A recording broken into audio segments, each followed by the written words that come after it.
Did you ever actually meet JonBenet Ramsey in person? Of course I did. Hey, hola y bienvenidos a Watch Mojo Español. Yo soy G, y hoy vamos a repasar los casos de true crime más infames de la historia y los inquietantes detalles que los mantienen grabados en nuestra memoria. In that trial, Ramirez's fascination with Satanism emerged. Las órdenes de Charles Manson en Cielo Drive. We have a weird homicide. In a scene described by one investigator as reminiscent of a weird religious rite, 5 persons, including actress Sharon Tate, were found dead at the home of Miss Tate and her husband, screen director Roman Polanski. La noche del 8 de agosto de 1969, Charles Manson envió a Charles Tex Watson, Susan Atkins, Patricia Krenwinkel y Linda Kasabian al 10050 de Cielo Drive con una orden brutal: matar a todos los que estuvieran en la casa. La noche siguiente, Manson fue personalmente a la casa de Leno y Rosemary LaBianca en Los Feliz, y luego dejó a sus seguidores dentro con una orden simple: dejen una señal. While the police admitted they had no suspects in the Bel Air massacre, there were 2 more murders 15 miles away in the Silver Lake section of Los Angeles. Market owner Leo LaBianca and his wife Rosemary were found by their children. En Cielo Drive, alguien había escrito pig o cerdo con sangre en la puerta principal. En la casa de los LaBianca había mensajes como death to pigs o muerte a los cerdos y war, guerra, garabateados con sangre, y la palabra war grabada en el torso de Leno, que tenía un tenedor clavado en el abdomen. Para Manson, los asesinatos eran una señal, los primeros disparos de su imaginaria guerra racial, Helter Skelter. What do you want to call me a murderer for? I've never killed anyone. I don't need to kill anyone. I think it. I have it here. La creación de la familia Manson. 2 years ago, the hippie commune led by Charles Manson moved it into this old Wild West film set just outside Los Angeles. And it was here that they were living on the night the alleged murders took place. Manson no se despertó un día de repente con una secta asesina a su disposición. La construyó poco a poco. En el rancho Spahn recibió a personas sin hogar y jóvenes desilusionados que buscaban un propósito, y luego los aisló gradualmente al del mundo exterior. Mezcló versículos de la Biblia, términos de cienciología a medias y su propia interpretación apocalíptica de White Album de los Beatles, pues insistía en que sus canciones contenían profecías secretas. Con el tiempo, las identidades, los límites y las dudas se desvanecieron, y en el verano de 1969, seguidores claves como Tex Watson y Susan Atkins creían que no solo estaban haciendo lo que Manson decía, estaban ayudando a cumplir una profecía cósmica. Ese condicionamiento lento y progresivo es parte de lo que hace que este caso sea tan escalofriante. One day, a couple that I had been living with said, "Hey, we want you to meet this groovy guy." Charlie gets up out of the circle. He'd been in the circle playing the guitar, and he, gives me a big hug, and oh, we're so happy to see you. I just felt, someplace I belong, someplace somebody wants me. La identidad pública de Dennis Rader. Prosecution's now hoping the BTK killer will receive a jail sentence of 175 years. The former Scout leader's good fortune that Kansas did not introduce the death penalty till after his killing spree was over. El mejor disfraz del asesino BTK no era un traje, sino una vida cotidiana. En Wichita y en la cercana Park City, Kansas, se presentaba como un hombre de familia y una figura de la comunidad con quien podías confiar. Fue presidente del consejo de la iglesia Christ Lutheran, dirigió una tropa de scouts y trabajó como oficial de cumplimiento de la ciudad. Mientras que sus vecinos veían una casa rodeada y una presencia fiable en la iglesia, Rader asesinó en secreto a 10 personas entre 1974 y 1991. But with us right now is Chief of Police Richard Lemunion. I have a couple of questions, Chief. How can you be sure that the BTK letter is authentic? Well, Ron, after reviewing the contents of the letter, there's absolutely no question that the only person who would have the type of information that was included in the letter would have to be the killer himself. Lo hacía todo al mismo tiempo con una facilidad inquietante. En un momento estaba en una escena del crimen y al siguiente en reuniones del consejo y cenas familiares. Cuando finalmente fue arrestado en el 2005, muchos lugareños tuvieron dificultades para identificar al hombre que conocían como el asesino BTK, al que le temían, lo que demuestra lo engañosa que puede ser una fachada normal. I never met him personally, but there were small towns people talk.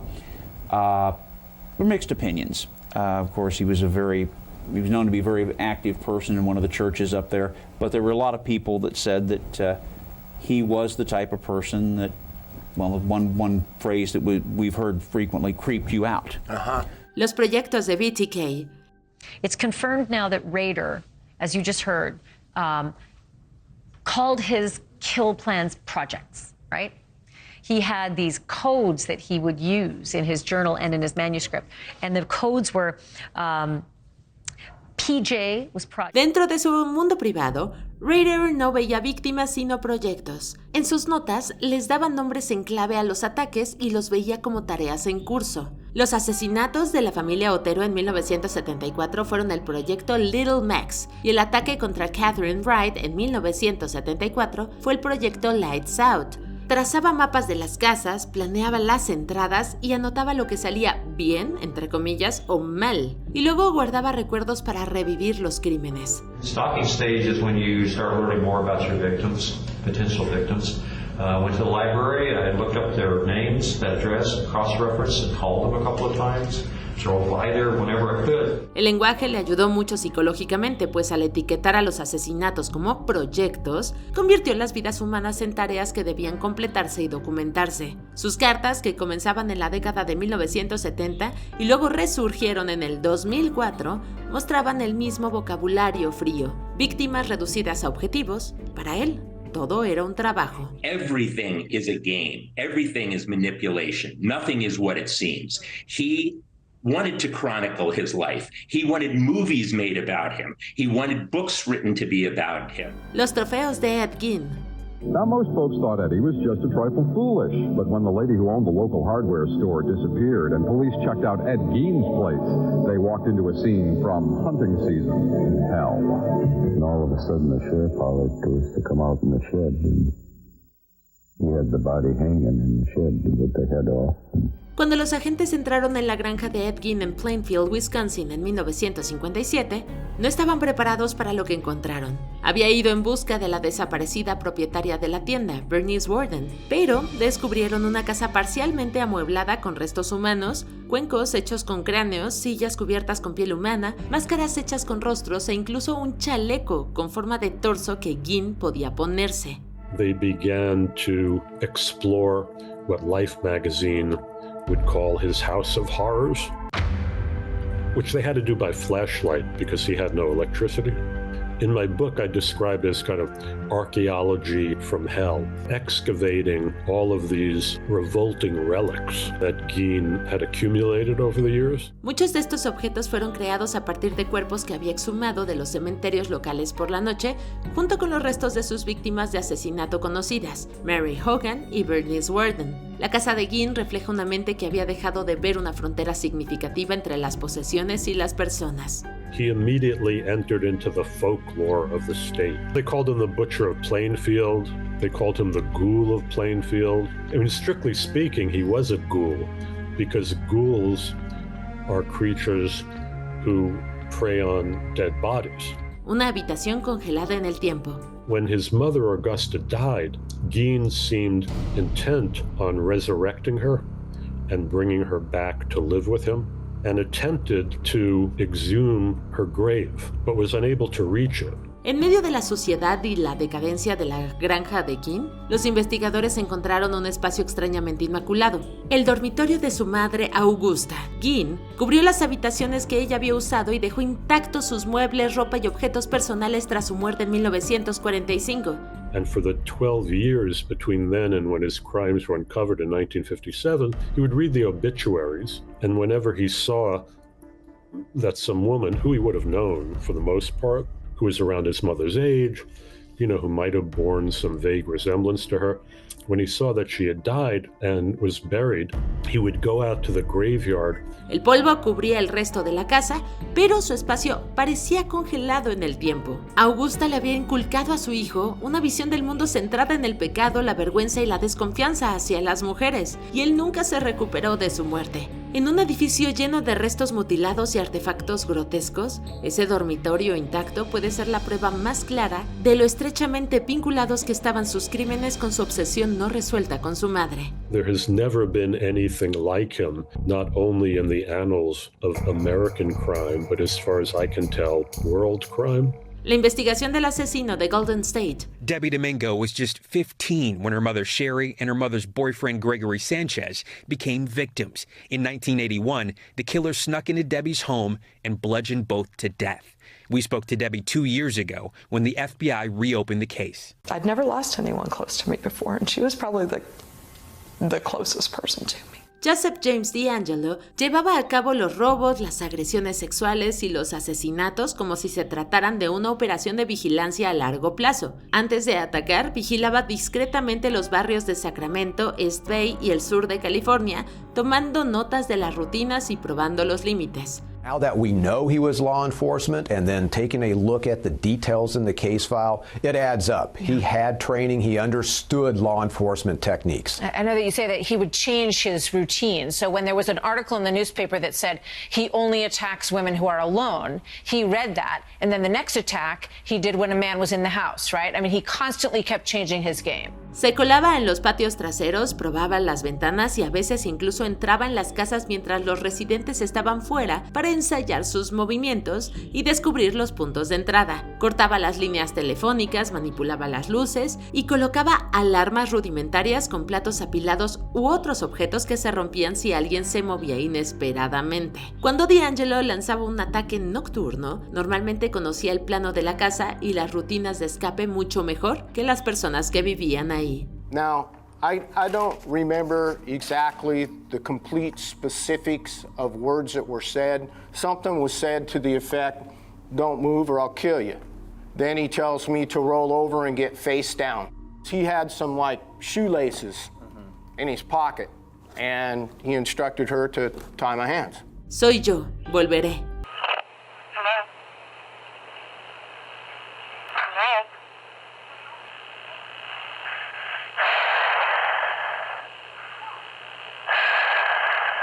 Para muchas víctimas del asesino del Golden State, el terror no terminó cuando dejó la casa. Las sobrevivientes y sus familias informaron más tarde de llamadas telefónicas que venían del mismo hombre, a veces días después de un ataque, a veces años después. En algunas, una voz masculina susurrante respiraba, murmuraba obscenidades o amenazaba en voz baja y hacía al menos una escalofriante amenaza. Otras contenían fragmentos como "soy yo", y promesas de que volvería, lo que refleja el temor de que no hubiera terminado con ellas. No todas las llamadas pueden vincularse de forma definitiva con Joseph DeAngelo, pero coinciden lo suficiente en cuanto a momento, contenido y voz, como para que los investigadores la consideraran parte de su patrón.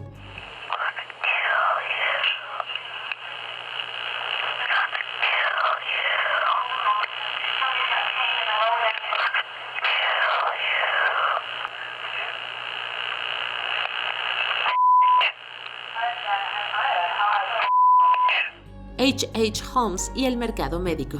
You may have heard of H.H. Holmes, the alleged serial killer who preyed on people visiting Chicago for the 1893 World's Fair. A principios de la década de 1890, las facultades de medicina y los proveedores de material anatómico necesitaban cadáveres, pero la supervisión era irregular. Holmes, que tenía cierta formación médica, encontró la manera de sacar provecho de esa demanda. Atraía a sus víctimas, empleados, inquilinos y parejas sentimentales, mataba a algunas y luego se deshacía de sus cuerpos en un sótano equipado con químicos y un horno. I've heard stories that, he murdered 200 people, that he had ovens in his apartment building. I think most of that has been debunked. There's so much unknown factors with H.H. Holmes. He used a lot of different aliases. We honestly don't know how many people he killed or killed in this building. Se sabía que les vendía esqueletos humanos limpios a facultades de medicina, y algunos relatos sugieren que él mismo les quitaba la carne a los cuerpos antes de preparar los huesos para su venta. Todavía se debate cuántos de estos esqueletos eran de víctimas de asesinato y cuántos de cadáveres robados, pero el patrón es claro. Para Holmes, un cuerpo era tanto una oportunidad para el fraude como una fuente de ingresos. He's a psychopath. He has no moral core. He can get by with that stuff because he feels nothing. Larson was conducting research on the fair and stumbled across news accounts of a mass murderer and decided to combine the two stories. El Home Castle. We are in the Inglewood neighborhood at the intersection of 63rd and Wallace. This is where the notorious serial killer H.H. Holmes building would have stood at one point. What's here now is the Inglewood Post Office.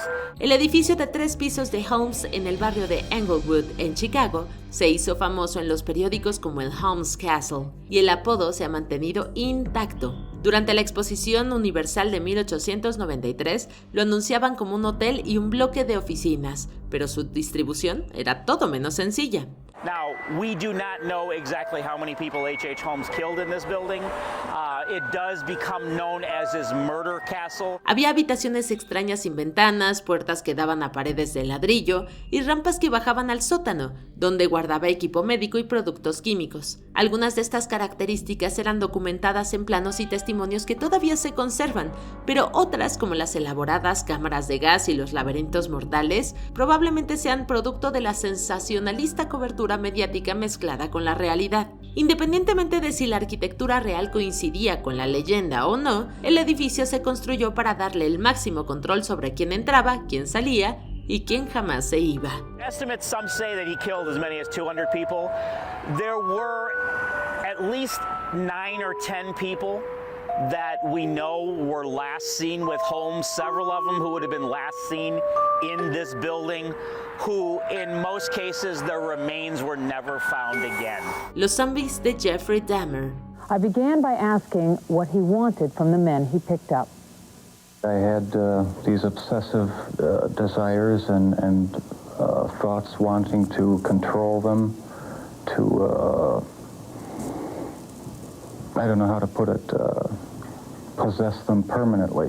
Los crímenes de Jeffrey Dahmer estaban motivados por algo más que el deseo de matar, pues admitió que quería tener un control total sobre sus víctimas y temía ser abandonado. En Milwaukee experimentó con métodos horribles para mantenerlas vivas pero incapaces de escapar. Les perforó el cráneo e inyectó sustancias como ácido clorhídrico o agua hirviendo, con la esperanza de crear lo que él describía como parejas dóciles, similares a zombies.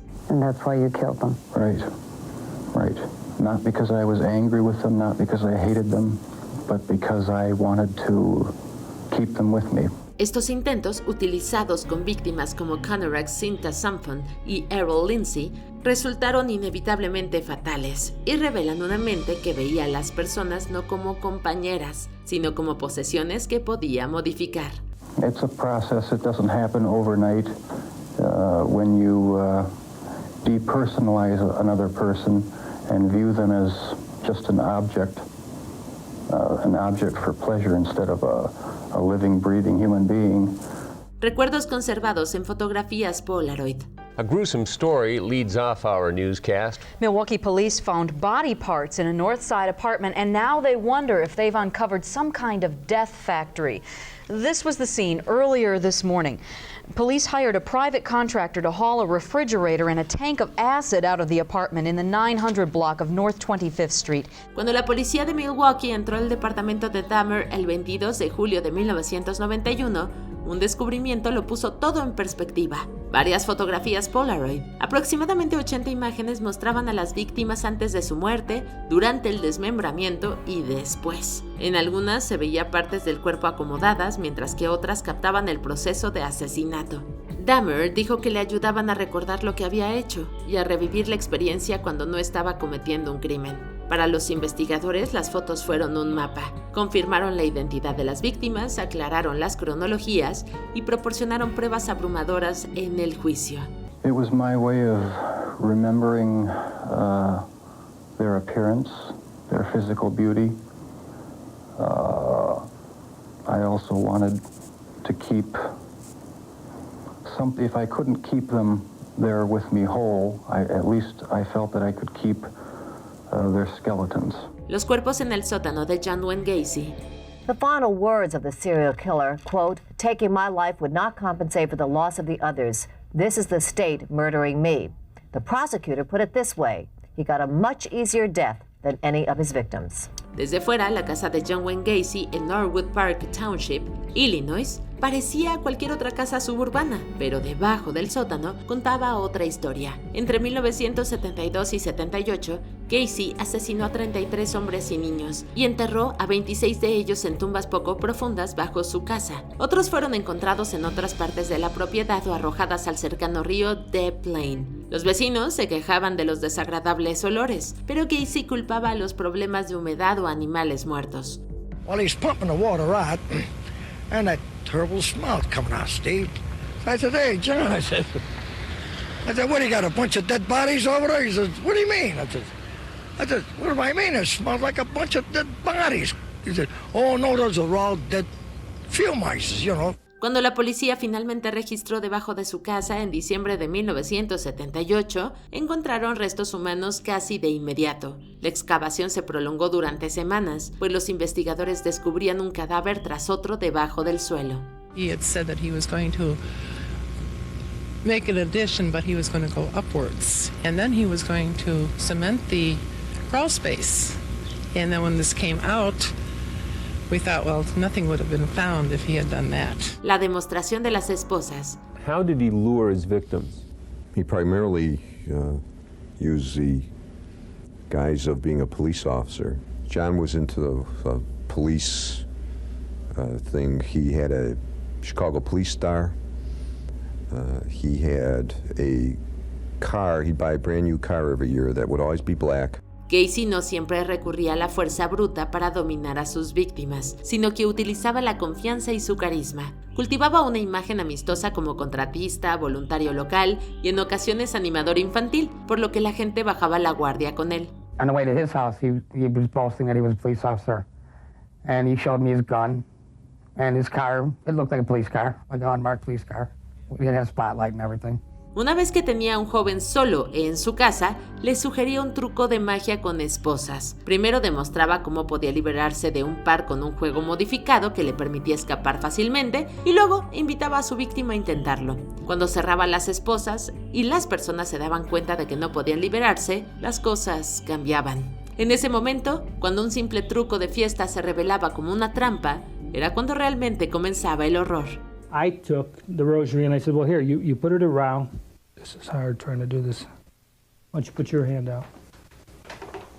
Okay, here. What I told him, I said, here, all you do is you wrap it around, you put one knot in it. And I said, then you put a second knot in it. Okay? JonBenet Ramsey, una nota de rescate que no tenía sentido. There were a number of things unusual about the note. Number one, the length of the note was very long, 3 pages. I've seen and worked a number of kidnappings for the FBI, and most of the notes are very short, they're very terse, very succinct, and they give very specific instructions, almost like bullet points. Encontrada en la escalera de la casa de los Ramsey en Boulder el 26 de diciembre de 1996, la carta manuscrita de 3 páginas exigía $118,000, casi exactamente la misma cantidad que JonBenet había recibido en concepto de bonificación. Estaba escrita en papel de la casa, con uno de los bolígrafos de la familia, y afirmaba que venía de una pequeña facción extranjera. At this time, we have your daughter in our possession. You must follow our instructions to the letter. You will withdraw $118,000 from your account. I have never seen a ransom kidnapping that asks for such a specific amount of money. Horas después de que se descubriera la nota, se encontró el cuerpo de JonBenet en el sótano, lo que dejó sin sentido la hipótesis del secuestro. Para muchos, esto parece algo creado para despistar, por lo que sigue siendo motivo de debate incluso décadas después. Former FBI profiler Julia Cowley is co-host of the podcast The Consult. She studied the ransom note and says certain phrases come from movies about abductions. Certainly there was language that was taken from many movies, and the language was taken from the villains. Cartas falsas. Los casos de gran alcance mediático atraen la atención y a veces a personas que desean desesperadamente incluirse en la historia. A mediados de la década de los 2000, un hombre que utilizaba el alias Daxis comenzó a enviarle correos electrónicos a un profesor de periodismo de la Universidad de Colorado afirmando que era el asesino de JonBenet. describió el crimen en términos espeluznantes y egocéntricos y dio a entender que estaba atormentado por lo que había hecho. Más tarde, Daxis fue identificado como John Mark Carr, quien fue arrestado en 2006 en medio de un frenesí mediático y extraditado a Estados Unidos. How many times were you with her? You know, the description of my connection with her prior to her death is something that I can't discuss, and it's because in knowing a child, you don't just know that child. There are other people involved in knowing a child, and I had to protect the innocent, not the guilty. Pero cuando los investigadores compararon su historia con las pruebas, ni los detalles clave ni su ADN coincidían con las muestras en la escena del crimen. Carl nunca fue acusado y la identidad del verdadero asesino sigue siendo un misterio. You say you're going through a difficult time now. Why is it difficult? Or what makes it difficult? Well, the response sometimes can be difficult that I get from the public. When I do go out, there are times when it's not positive. Richard Ramirez, allanamiento sin patrón. Richard Ramirez, a drifter from El Paso, Texas, and a self-described Satan worshiper, began his reign of terror in June 1984 when he murdered 79-year-old Jenny Vinco in her apartment in Gliselle Park. Richard Ramírez, apodado el acechador nocturno, convirtió el irse a dormir en una fuente de terror para innumerables californianos a mediados de la década de 1980. De 1984 a 85, se coló en hogares de Los Ángeles y más tarde en el área de la bahía de San Francisco, generalmente a través de ventanas abiertas o puertas sin cerrar, y a veces forzando la entrada. No se ceñía a un solo tipo de víctima, atacaba a hombres, mujeres, niños de diferentes edades y barrios, y utilizaba cualquier arma que tuviera a la mano, como pistolas, cuchillos y objetos contundentes. A veces les exigía a sus víctimas que juraran lealtad a Satanás mientras las agredía. Esa falta de un patrón claro lo hacía sentir imparable, y la gente no podía estar segura porque no encajaba en un perfil. Para Ramírez, el perfil era simple y aterrador. Cualquiera. Sheriff's homicide investigators who provided evidence of the murder scenes, including pictures of gaping stab wounds and Ramirez's bloody footprint, one of them on his victim's face, said the guilty verdicts mean a light at the end of the tunnel. I think it goes without saying how serious these crimes were. I think without commenting greatly, because we still have a penalty phase to go through, the entire community was affected by this. El pentagrama. At his arraignment, Ramirez pleaded innocent, but displayed a pentagram on the palm of his hand and exhibited bizarre behavior. Ramírez no solo cometió ataques violentos, sino que adoptó una imagen diseñada para incrementar el miedo.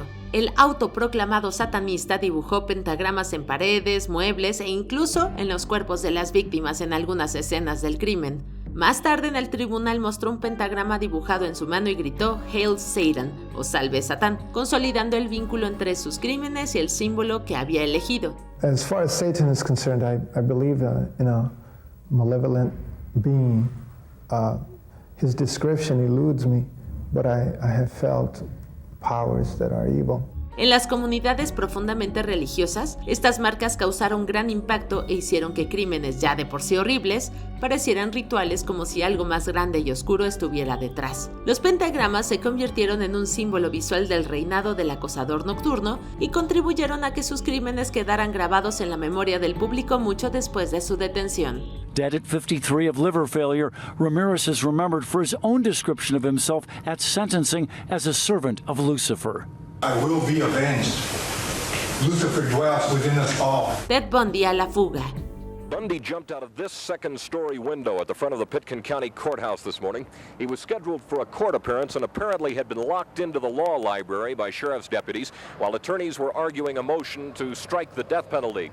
Witnesses say he left in a hurry, however, nobody saw him open the window, and he escaped clean in an unknown direction. La última ola de crímenes de Ted Bundy podía no haber ocurrido nunca si no hubiera logrado escapar 2 veces. En junio de 1977 huyó de un juzgado en Aspen, Colorado, saltando de una ventana del 2º piso. Lo recapturaron y fue trasladado a la cárcel del condado de Garfield en Glenwood Springs, pero volvió a desaparecer solo 6 meses después, pasando por un agujero en el estrecho de su celda.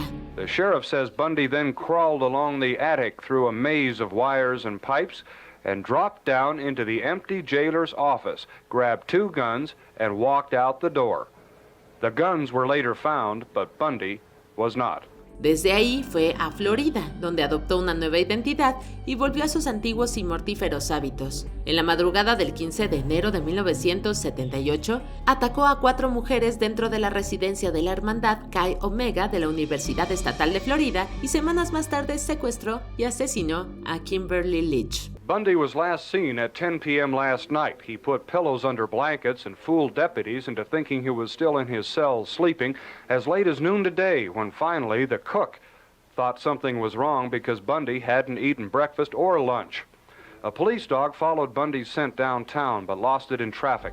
Y aún no terminamos, pero ya casi. No olvides suscribirte a nuestro canal y activar la campana para recibir notificaciones de nuestros videos más recientes. Seguramente te van a gustar. Ahora sí, vayamos al final. Regresar a los cuerpos. Por muy inquietante que fueran los asesinatos de Bundy, uno de los detalles más aterradores se describió en una de sus confesiones. A veces regresaba. Después de tirar los cadáveres en lugares remotos del estado de Washington, como Taylor Mountain y cerca de Issaquah, regresaba para, pasar tiempo con ellos. Los investigadores también creen que guardó las cabezas de algunas de sus víctimas en su departamento durante un tiempo, pero estas visitas no eran decisiones espontáneas. Elegía deliberadamente zonas apartadas donde sabía que podía ir y venir sin ser visto. Para Bundy, el crimen no terminaba con el asesinato. La muerte se convertía en el comienzo de una relación unilateral que él continuaba según sus propios términos. ¿Qué detalle inquietante de nuestra lista te impactó más? Cuéntanos en los comentarios y no te pierdas estos otros videos de WatchMojo Español.